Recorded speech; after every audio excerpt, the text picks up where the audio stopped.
ನಾವು ಇವತ್ತು ಹೊರಟಿರೋದು ಶಿವಗಂಗೆ ಕಡೆಗೆ ನಮ್ಮ ಸೋಮೇಶ್ ಅವ್ರ ಜೊತೆಗೆ.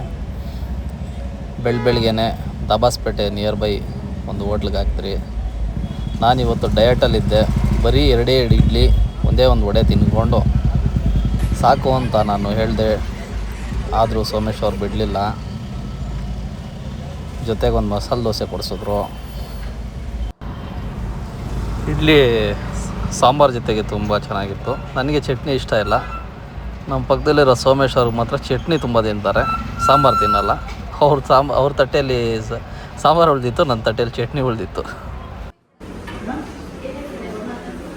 ಮಸಾಲೆ ದೋಸೆ ಚೆನ್ನಾಗಿದೆ, ದೋಸೆ ಚೆನ್ನಾಗಿದೆ.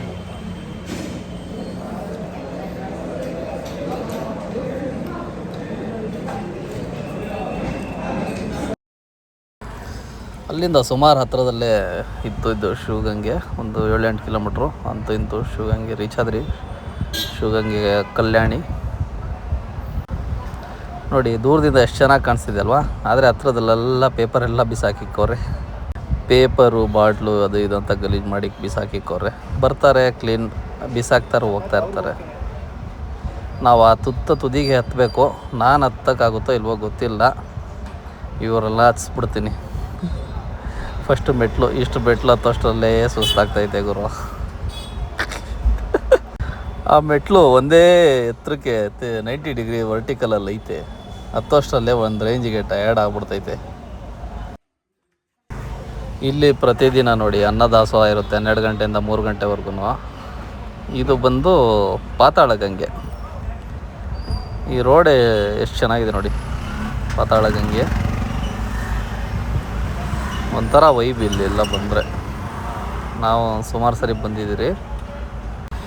ಈ ಜಾಗದ ವಿಶೇಷತೆ ಏನಂತಂದರೆ ಗೋಲ್ಡ್ ಕಲರ್ ಕಾಣಿಸ್ತಿದೆ ಅಲ್ವಾ. ಆ ಜಾಗದಲ್ಲಿ ಈ ಜಾಗದಲ್ಲಿ ಏನೊಂದು ವಿಶೇಷತೆ ಏನಂತಂದರೆ ಬೇಸಿಗೆ ಕಾಲದಲ್ಲಿ ನೀರು ಮೇಲೆ ಬರುತ್ತೆ, ಮತ್ತು ಮಳೆಗಾಲದಲ್ಲಿ ನೀರು ಕೆಳಗಡೆ ಹೊಟ್ಟೋಗುತ್ತೆ. ಎಂಥ ವಿಚಿತ್ರ ಅಲ್ವಾ. ಆದರೂ ಸತ್ಯ, ನಾವು ಅದನ್ನು ನೋಡಿದ್ದೀವಿ ಕಣ್ಣಾರೆ. ಈ ನೋಡಿ, ಈ ಗುಹೆ ಆ ಬೆಟ್ಟ ಸೀಳ್ಕೊಂಡಿರೋದು, ಇದಕ್ಕೊಂದು ಕತೆ ಐತೆ. ಈ ಗಂಗೆಯು ಪಾತಾಳದಿಂದ ಉದ್ಭವ ಆಗಿರೋದ್ರಿಂದ ಪಾತಾಳ ಗಂಗೆ ಅಂತ ಹೆಸರು. ಈ ಗಂಗೆನ ಬಂದು ಹೊನ್ನಾದೇವಿ ರಕ್ತ ಬೀಜಾಸುರನ ಸಂಹಾರ ಮಾಡಿದ್ಮೇಲೆ ಅವ್ರಿಗೆ ದಣಿವಾಗಿರೋ ಆ ದಣಿ ವಾರಿಸ್ಕೊಳ್ಳಲು ಕೋಪದಿಂದ ಬಂಡೆಯನ್ನು ಸೀಳಿದಾಗ ಈ ಗಂಗೆ ಬಂದು ಬೆಟ್ಟ ಬಂದು 2 ಭಾಗ ಆಗಿ ಇಲ್ಲಿಂದ ನೀರು ಹೊರಬರುತ್ತೆ. ಅಂದಿನಿಂದ ಇವತ್ತವರೆಗೂ ಪಾತಾಳ ಗಂಗೆ ಅಂತ ಕರೀತಾರೆ ಇದನ್ನು. ಈ ಮೆಟ್ಲಲ್ಲಿ ಒಬ್ಬರೇ ಒಂದು ಟೈಮ್ಗೆ ಒಬ್ಬರು ಇಳಿಬೋದು, ಇನ್ನೊಬ್ಬರು ಹತ್ತಕ್ಕಾಗಲ್ಲ. ಹಾಗಾಗಿ ವೆಯ್ಟ್ ಮಾಡಿ ಇದು ಮಾಡಬೇಕು. ಮತ್ತು ಇಲ್ಲಿಂದ ನೀರು ತಗೊಂಡು ಸ್ನಾನ ಮಾಡಿದ್ರೆ ಆ ಪಾಪಗಳು ತೊಳೆದೋಗುತ್ತೆ ಅನ್ನೋ ಥರನೂ ಒಂದು ಇದಿದೆ. ನಾವೊಂದು 2 ಸರಿ ಸ್ನಾನ ಮಾಡಿದ್ದೀನಿ. ಅದಕ್ಕೆ ಪಕ್ಕದಲ್ಲಿ ಅಲ್ಲಿಂದ ನೀರು ಹೊತ್ಕೊಂಬಂದು ಮೇಲ್ಗಡೆ ಒಂದು ಜಾಗ ಇದೆ, ಅಲ್ಲಿ ಸ್ನಾನ ಮಾಡ್ಕೋಬೇಕು. ಬಟ್ಟೆಗಳು ಚೇಂಜ್ ಮಾಡೋಕ್ಕೆ ರೂಮ್ ಕೂಡ ಇದೆ ಅಲ್ಲಿ ಮೇಲೆ. ಮತ್ತು ಗಂಗಾಧರೇಶ್ವರನ ದರ್ಶನ ಮಾಡಿಕೊಂಡು ಅಲ್ಲಿ ಒಳಗಡೆ ಎಲ್ಲ ವೀಡಿಯೋ ತೆಗೋಂಗಿಲ್ಲ ನೋಡಿ. ಹೊರಗಡೆ ಬರ್ತಾ ಈ ಥರ ಎಷ್ಟು ಸುಂದರವಾದ ಹಳೇ ದೇವಸ್ಥಾನದ ಕಟ್ಟಡಗಳು. ಇದು ಬಂದಾಗೆಲ್ಲ ಏನೋ ಒಂದು ಖುಷಿಯಾಗುತ್ತೆ. ಬಟ್ ಏನೋ ಅದನ್ನು ಆ ಸೌಂದರ್ಯನ ಎಕ್ಸ್ಪ್ಲೇನ್ ಮಾಡೋಕ್ಕಾಗಲ್ಲ, ಅನುಭವಿಸ್ಬೇಕು. ಬಂದಾಗ ಆ ಕಣ್ಣಿಗೆ ಏನು ನೋಡಿ, ಆ ಗೋಪುರ ನೋಡಿ ಎಷ್ಟು ಚೆನ್ನಾಗಿದೆ. ಏನೋ ಇದನ್ನು ಹಂಗೆ ಬಿಟ್ಬಿಟ್ಟವ್ರು, ಏನಕ್ಕೂ ಯೂಸ್ ಮಾಡ್ತಾಯಿಲ್ಲ ಅನಿಸುತ್ತೆ. ಇಲ್ಲಿಂದ ಮತ್ತೆ ಮೆಟ್ಲು ಹತ್ತಬೇಕು ಈ ಪಾಯಿಂಟಿಗೆ ಹೋಗೋಕ್ಕೆ. ಇಲ್ಲಿಂದ ಈ ಥರ ಇದೆ, ಅಲ್ಲಿದೆ ನೋಡಿ ರೋಡು. ಅಲ್ಲಿಂದ ಇಲ್ಲಿಗೆ ಬಂದಿದ್ದೀವಿ. ಇಷ್ಟೊತ್ತಷ್ಟಿಗೆ ಸಾಕಾಗ್ಬಿಡ್ತದೆ. ಇಲ್ಲಿಂದ 2 ದಾರಿ ಡಿವೈಡ್ ಆಗುತ್ತೆ. ಒಂದು ನೋಡಿ, ಆ ಹುಡುಗ ಓಡ್ತಾ ಇದ್ದಾನಲ್ಲ ಆ ಕಡೆಗೆ, ಮತ್ತು ಇನ್ನೊಂದು ಈ ಕಡೆ ನಾವು ಹೋಗ್ತಾ ಇರೋ ದಾರಿ ಒಂದು ಸ್ವಲ್ಪ ಹತ್ತಕ್ಕೆ ಕಷ್ಟ ಇರುತ್ತೆ, ಬಟ್ ಹತ್ತಿರ ಅಂದರೆ 90 ಡಿಗ್ರಿ ಇರುತ್ತೆ. ಇದೆಲ್ಲ ಆಲ್ಮೋಸ್ಟು ಸ್ವಲ್ಪ ಹತ್ತಕ್ಕೆ ಕಷ್ಟ ಆಗುತ್ತೆ. ಈ ರೋಡಲ್ಲಿ ಈ ದಾರಿಯಲ್ಲಿ ಯಾರೂ ಬರಲ್ಲ, ಆ ದಾರಿಯಲ್ಲಿ ಎಲ್ಲರೂ ಹೋಗ್ತಾರೆ. ಈ ದಾರಿ ಸುಮಾರು ಜನಕ್ಕೆ ಗೊತ್ತಿರಲ್ಲ. ಇಲ್ಲಿ ಶಿವಗಂಗೆ ಸುತ್ತಮುತ್ತ ಇರೋರಿಗೆ ಮಾತ್ರ ಗೊತ್ತಿರ್ತದೆ. ಸ್ವಲ್ಪ ನೆರಳಿದೆ ಅಷ್ಟೇ, ಮುಂದೆ ಎಲ್ಲ ಸಿಕ್ಕಾಪಟ್ಟೆ ಬಿಸಿಲು. 10 ವರ್ಷದಲ್ಲೇ ಸಾಕಾಗ್ತೈತೆ ನೋಡಿ. ನಮ್ಮನ್ನು ಬಿಟ್ಟರೆ ಈ ರಸ್ತೆ, ಈ ದಾರಿಯಲ್ಲಿ ಯಾರೂ ಇಲ್ಲ.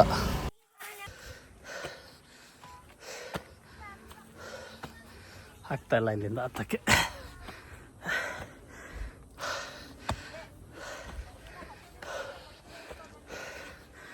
ಅಯ್ಯ, ಇಲ್ಲಿ ಧ್ಯಾನ ಮಾಡೋಕ್ಕೆ ಒಂದು ಗುಹೆ ಇದೆ.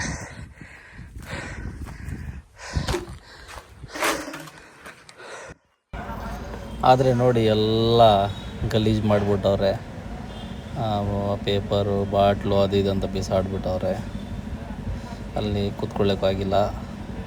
ನಾನಿಲ್ಲೇ ಇದು ಬಿಡ್ತೀನಿ ಹೋಗಿ ಅಂದರು ಕೇಳಿದೆ. ಸೋಮೇಶ್ ಅವರು ನನ್ನನ್ನು ಬಲವಂತವಾಗಿ ಮೇಲೆ ಹಚ್ತಾವ್ರೆ. ಉಸಿರಾಟ ನಿಲ್ತಾ ಇಲ್ಲ ಗುರು. ಸಖತ್ ಟಯರ್ಡ್ ಆಗ್ತಾಯಿದೆ ಈ ಬಿಸಿಲಲ್ಲಿ. ನೋಡಿ ಇಲ್ಲಿ ಒಂದು ನೇರಳೆ ಮರ ಸಿಕ್ತು, ಚಿಕ್ಕದಿತ್ತು ನೇರಳೆ. ಎಷ್ಟು ಚೆನ್ನಾಗಿದೆ ಗೊತ್ತಾ, ಟೇಸ್ಟು ಸ್ವೀಟಾಗೈತೆ.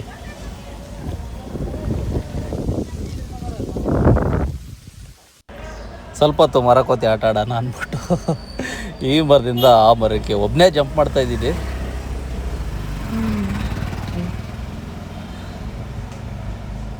ಚೆನ್ನಾಗಿತ್ತು ಒಂಥರ, ಏನೋ ಒಂಥರ ಖುಷಿ. ಅಲ್ಲಿಂದ ಆ ಮರದಿಂದ ಆ ರೆಂಬೆಯಿಂದ ಈ ರೆಂಬೆಗೆ ಜಂಪ್ ಮಾಡೋದು.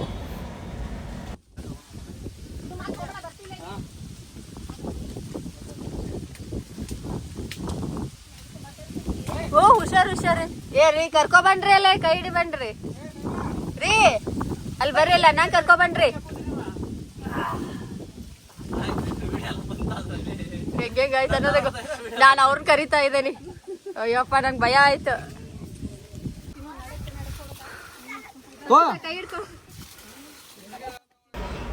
ಇಲ್ಲಿಂದ ಮತ್ತೆ ಮೇಲುಗಡೆ ಹೊರಟ್ರಿ ನಾವು. ಶ್ರೀಚಕ್ರ ಇದೆ ಅಲ್ಲೊಂದು ಜಾಗದಲ್ಲಿ, ಅವ್ರ ಹತ್ರ ಅವರು ಮಾಡಿರುವಂಥ ಶ್ರೀಚಕ್ರ.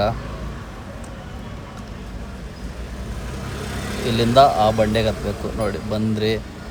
ಈ ಬಂಡೆ ಕೆಳಗಡೆ ಸುತ್ತಮುತ್ತ ಅಷ್ಟು ಬಿಸಿಲಿದ್ರು ಇಲ್ಲಿ ಮಲ್ಕೊಂಡ್ರೆ ಹಂಗೆ ನಿದ್ದೆ ಬಂದ್ಬಿಡ್ತದೆ.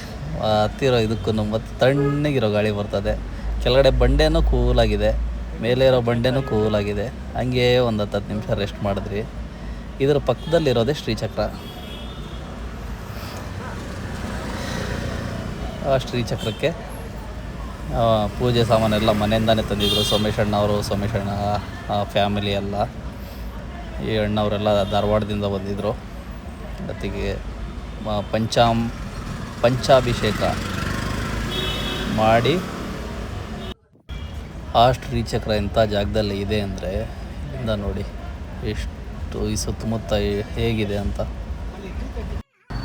ಇಷ್ಟು ಎತ್ತರದಲ್ಲಿ ಶ್ರೀಚಕ್ರ ಸ್ಥಾಪನೆ ಆಗಿರೋಂಥದ್ದು. ನಾವೆಲ್ಲ ಪೂಜೆ ಎಲ್ಲ ಮುಗಿಸ್ಕೊಂಡು ಪ್ರಸಾದ ತಗೊಂಡು ತಿರ್ಗಾ ಬೇಲೆ ಹತ್ತಕ್ಕೆ ಸ್ಟಾರ್ಟ್ ಮಾಡ್ತಾಯಿದ್ದೀವಿ. ಜೊತೆಗೆ ಶಿವಲಿಂಗನ ತಂದಿದ್ದರು ನಮ್ಮ ಸೋಮೇಶ್ ಅವರು. ಇಲ್ಲಿಂದ ಮತ್ತೆ ಮೇಲೆ ಕೊಡ್ತಾಯಿದ್ದೀವಿ. ಇಲ್ಲಿ ಶಿವಪಾರ್ವತಿಯ ಒಂದು ಸ್ಟ್ಯಾಚ್ಯೂ ಇದೆ. ಇದ್ರ ಕೆಳಗಡೆ 12 ಜ್ಯೋತಿರ್ಲಿಂಗಗಳು ಸ್ಥಾಪನೆ ಮಾಡವ್ರೆ. ಇಲ್ಲಿ ತನಕನೇ ನನ್ನ ಕೈಯಲ್ಲಿ ಆಗಿದ್ದು ಹತ್ತಕ್ಕೆ, ಇದ್ರ ಮೇಲೆ ಆಗಿಲ್ಲ. ನೀವು ಹೋಗ್ರಿ ಅಂದ್ಬಿಟ್ಟು ಕಳಿಸ್ಬಿಟ್ಟು ಇಲ್ಲೇ ಇದ್ದೆ.